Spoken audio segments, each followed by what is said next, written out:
Mehdi Hasan and Ali Abunimah have gotten into a sort of a spat. And Ali is a journalist for the Electronic Intifada. He's done amazing work. And they're one of the ones that did not repeat the outlandish October 7th sexual assault hoax. They're one of the ones that didn't fall for that. So they've done really great work. And you all know who Mehdi Hasan is. Mehdi Hasan was on MSNBC, and then, they kind of pushed him out of there after October 7th, along with others. And then he went on to start a company called Zeteo, where he's kind of doing his own thing, where they have like a YouTube channel, and I believe there's written journalism as well. So this is what went down. Basically, to make a long story short, Mehdi Hasan is upset that some people are giving Marjorie Taylor Greene credit for calling a genocide and not giving credit to AOC. So let's see where this all starts. Here's Mehdi Hasan here. I'm sorry, but the new love for Marjorie Taylor Greene from some pro-Palestine folks combined with the hate for AOC is insane. Abunimah, that's Ali. Ali has spent the past 22 months attacking AOC, calling her a fraud, but now says thank you to Marjorie Taylor Greene. Let's just compare their Israel-Gaza record, shall we? So let's pause there, because I think Mehdi's being disingenuous here. So here's the thing. The reason why people like Ali are saying thank you to Marjorie Taylor Greene is because she's doing something that we did not expect her to do. Most of the conservatives in DC, most of them are not speaking out against what Israel is doing. Most of them are not calling it a genocide. And we didn't expect them to. We expect AOC and Bernie and Rashida Tlaib and Ilhan Omar and all them, we expect them to call it a genocide because they don't take money from AIPAC. They were a part of DSA. DSA had this policy, against visiting Israel, etc. We don't have to go through all that again, but you guys know where I'm getting from there. But we expect to hear that from them. We don't expect it from Marjorie Taylor Greene. And even when I covered it, even I said Marjorie Taylor Greene's criticism for Israel is mild, but she's still saying it's a genocide when the rest of her colleagues are not. Right? So let's go on and see what else he's saying here. AOC called for a ceasefire shortly after October 7th. Marjorie Taylor Greene didn't and said anyone that is pro-Palestinian is pro-Hamas, and filed a censure resolution against Rashida Tlaib, calling her anti-Semitic and pro-terrorist. This is true. I covered that when it happened. AOC was one of only 9 House members to vote against a blindly pro-Israel resolution in the wake of October 7th.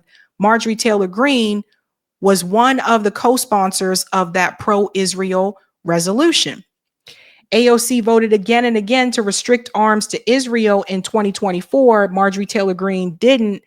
AOC boycotted Netanyahu's speech to Congress in 2024. Marjorie Taylor Greene didn't. AOC first called out the genocide in Gaza on the House floor in March of 2024. Marjorie Taylor Greene said the G word for the first time only a few weeks ago. AOC defended pro-Palestine students on campus. Marjorie Taylor Greene called for their deportation. And most recently, Marjorie Taylor Greene put out a doctored image of a niqab on the Statue of Liberty after Zohran Mamdani won the NYC primary. That Islamophobic tweet is still up.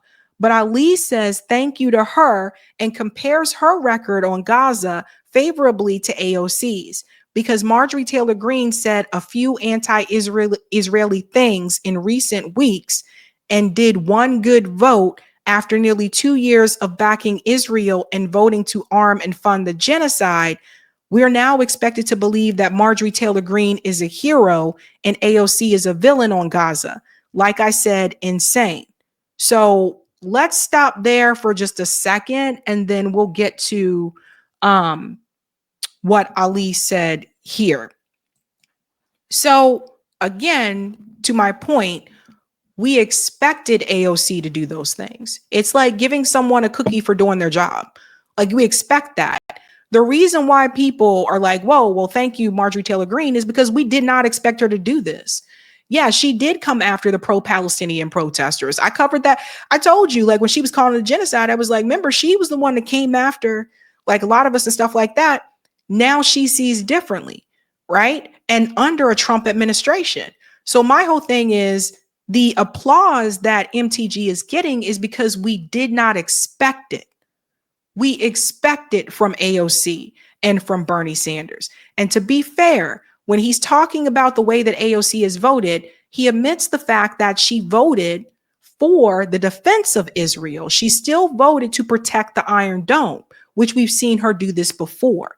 And as we said, what's the big deal with that? That's like giving a school shooter, a bulletproof vest and saying, have at it. So there's different things that's happening here.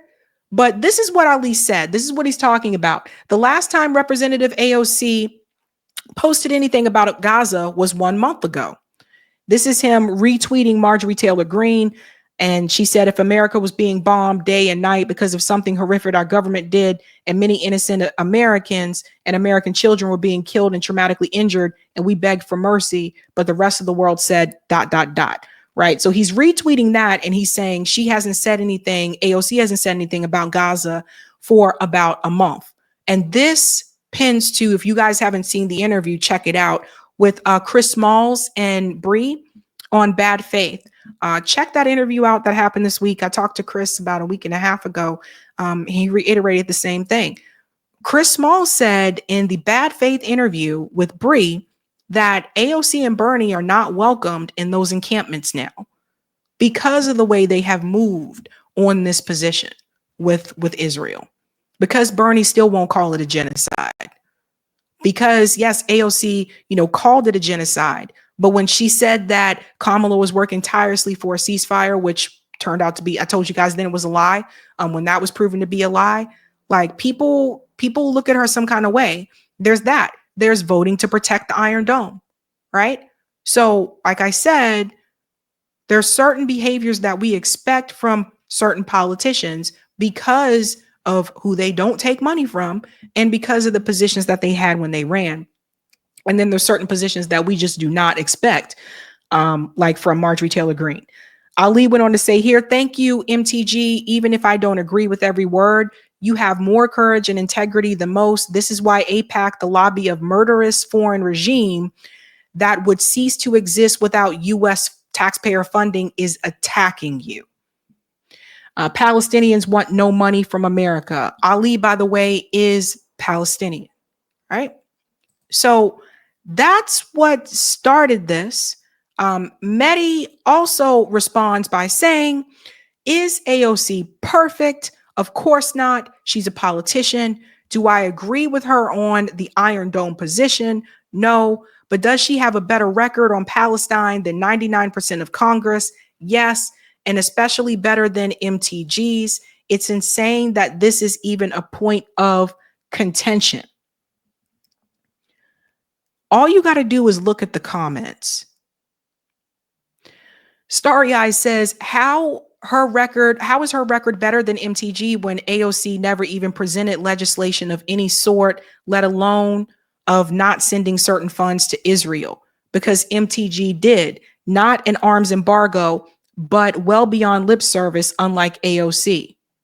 Dean, to be fair, MTG has been pretty critical of Israel and its genocide in Gaza. There are a number of people, TSM, imagine lecturing Ali Abunimah about Gaza. Hypocrites love to sell themselves to liberal Democrats. She's been lying since the DNC convention. Wake up, Mehdi, or you got to sell more subscriptions. Yeah. So you guys get the idea how people felt about this, right? So Ali does respond. And this is the part I think that people forget that Mehdi did. Again, both of them are journalists. Ali says, just a reminder that gun for hire Mehdi Hasan fervently promoted the October 7th hoax, atrocity, propaganda, the rape hoax, atrocity propaganda, and has never retracted. That's all you need to know. His priority is always to ingratiate himself and suck up to people in power. I couldn't care less about American politicians and their parties because I appreciate anyone who speaks out against Congress funded Holocaust in Gaza, and no representative is doing it louder right now than Marjorie Taylor Greene. It's unexpected and welcome. No one is stopping the others from outdoing her, including Weasley, Slippery, Representative AOC. So I think this points to a different message. Ali, as you guys know, I covered this months ago. He was detained for being a journalist. Like, he was detained for being a pro, Gaza journalist while he was traveling to cover a story. And if you notice, Mehdi is not detained. He's not going to be, because he's not considered a threat to the status quo, not a threat to the system. These are things people really need to pay attention to, right? Again, here, the rape hoax after October 7th, this was one of the things where I think it kind of showed you who was repeating propaganda and who was actually doing the research. At that point in time, Electronic Intifada, which Ali is a part of, The Gray Zone, and Mondoweiss, they broke that story to reveal to everybody that this was all a lie and there was no truth about that, no evidence, nothing, including that some of the people, the women that came forward, retracted their statements and said, no, that didn't happen, that type of thing. Even after there was published articles and after people like Max Blumenthal and et cetera went on to multiple shows to debunk the October 7th sexual assault hoax, Mehdi Hasan continued to spread the propaganda that it was true. Again, they're both journalists. So this is why I say, and let me come out here for a second. This is why I say, pay very close attention to those who are considered to be a threat to power and those who are not. So of course, Mehdi came forward and he said, that was before I knew anything. But this is not completely true, because a number of people reported this story. Even at one point, Breaking Points also reported that story, which I know he follows. He retweets Crystal Ball and Ryan Grimm. So that story was all out there and he didn't want to come back and retract it. So check this out. Iman is sharing this post here from Mehdi right here, right? So they're referring to this tweet. We'll get to that. Let's start here. Look at the date. All these reports were purely Israeli and 0 Palestinians are allowed to report on it. So that tells us, if this was the 1940s, would you be pandering to a both side narrative and believing the Waffen SS statements on Jewish atrocities against the Nazis? So they're talking about this comment here from Mehdi Hasan, November 7th, 2023. Screened footage showed literal streams of blood, hacked off arms and legs, and an infant missing part of its skull, brain leaking out. I've said it before, you can oppose what Israel is doing in Gaza without denying what Hamas did on October 7th. That was Mehdi Hasan repeating pro-Israeli propaganda when many of us in independent media were debunking that story. Yeah, that's a problem. So that's the thing. He tried to both sides it, right? Like, he's one of the ones that says, like, well, Hamas is bad, but what Israel is doing is wrong, is genocide, there's oppression and occupation. But at the same time, Hamas is bad, and then they put the babies in the ovens and all that stuff. He was playing both sides. That's why he's not considered a threat. Now, he will say, well, that was 2023. I didn't know. People were already debunking it then. Journalists were debunking it then, right? So we go on here where he said, look at the date. I think this picks up here. Yeah. Shadow Man said, Mehdi, I am really confused. Why did you post that when you know it is fake and lies, and every accusation they throw at Palestinians, it is an admissions from the Zionists of doing it? And so they're talking about this. A Times investigation uncovered new details showing a pattern of rape, mutilation, and extreme brutality against women in the attacks on Israel. Horrific testimony from eyewitnesses, as well as photographic evidence seen by Times reporters, hard to read. Yeah, because the New York Times was never known to be pro-Israel. And Mehdi Hasan not only fell for it, but he continued to spread that propaganda to other people. When there were independent journalists that were proving that this was false. That's the problem. So you can like MTG, you can dislike MTG. You can like AOC, you can dislike AOC. I don't care. At the end of the day, what this is really about is people who spread propaganda or both sides an issue so that they are not a threat to power and they can continue to maintain that status quo. And that's how I looked at this conversation. Now, he's going to say, look at the date, right? So he said, look at the date side. So that date is December 28th, 2023. Right. But at that time, even before then, that story was already debunked. That's the problem. And the fact is, as a journalist, and Mehdi says he's a journalist, as a journalist, why would you, as someone who worked in corporate media and you know how the sausage is made, why would you take the New York Times word on that story, knowing that they were pro-Israel, knowing that Israel lies? Why wouldn't you seek out more information? But he put it out there. You see? So he continued that. He was one of the people that did that. Sometimes you leave corporate media, but corporate media don't leave you. So you continue that same type of behavior. Look at what some of the people said. I will see Raja here. Mehdi Hasan's defense of AOC at the expense of Ali shouldn't be surprising to anyone. His loyalty to the Democrats and the empire drives that kind of journalism he provides, starting from demonizing Hamas to pushing the two-side narrative. And this is the kicker here, folks. Right? So when Ali posted this tweet, let's go back to Ali. When Ali posted this, he was not responding to Mehdi Hasan. And yet Mehdi Hasan felt the need to jump in and defend AOC because that's what Mehdi is there to do. Professor Rafir, who was killed in Gaza, he told people about what Mehdi was doing. Ali has more integrity in the nail of his pinky finger than Mehdi Hasan has had in his entire body. To quote Rafat, Mehdi Hasan is an asshole. This was, remember Rafat in Gaza? This was the professor who was killed.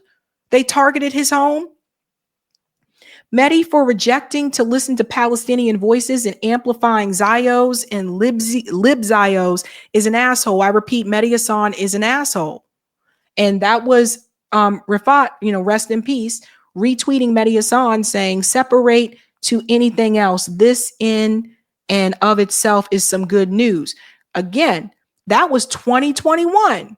So you see, that was before October 7th. He been doing this. I think this person here said it very well. Jenin said, the difference is that MTG exemplifies someone who didn't know what she was talking about for a long time and then changed her mind once she learned and now has the courage and integrity to vote and speak accordingly. AOC, on the other hand, who has said almost nothing about Gaza for a year. I don't know if that's true. It's been a year. I think she has. I don't think it's been more than a year. I don't think it's been that long since she said something about Gaza, but engages in the behavior of someone whose real motivations are not moral ones, but cynical political calculations. She presents herself as a social justice warrior while she has mentioned the genocide maybe once or twice on Twitter in the last 6 months. Moreover, it is harder to go against Israel as a Republican.